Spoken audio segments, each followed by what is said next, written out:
სომხეთი ირანს არ წმუნებს, ვაშინგტონის შეთანხმება თეირანის ინტერესებს არ დააზარალებს. სომხეთ-ირანის ურთიერთობები არასდროს გახდება გეოპოლიტიკური გარიგების საგანი. ამის შესახებ სომხეთის საგარეო საქმეთა მინისტრის მოადგილემ ვაჰან კოსტანიანმა თეირანში ვიზიტისას განაცხადა.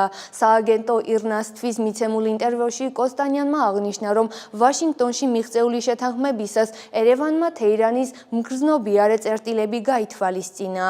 მე აქ იმ გზავნილით ჩამოვედი, რომ სომხეთმა გაითვალისწინა ირანის მოსაზრებები და რომ ეს მგრძნობიარე წერტილები გათვალისწინებულ იქნა სატრანსპორტო კავშირის პროექტის შესახებ წინასწარ მოლაპარაკებებში. ტრამპის პროექტის ზოგიერთი დეტალი უკვე გადაწყვეტილი და შეთანხმებულია. მე ისინი ირანულ მხარეს ვაცნობე და მზად ვარ საჯაროდ განვაცხადო მათ შესახებ. იგეგმება სომხეთში კომპანიის რეგისტრაცია, რომლის აქციებიც გადანაწილდება სომხეთსა და შეერთებულ შტატებს შორის, მაგრამ ეს არ ნიშნავს შეერთებული შტატების ყოფნას რეგიონის უსაფრთხოების სფეროში. ჩვენ გვესმის, რომ ეს ირანული მხარის ერთ-ერთი მთავარი შეშფოთება იყო და ვფიქრობ, რომ ის გაქარწყლდა.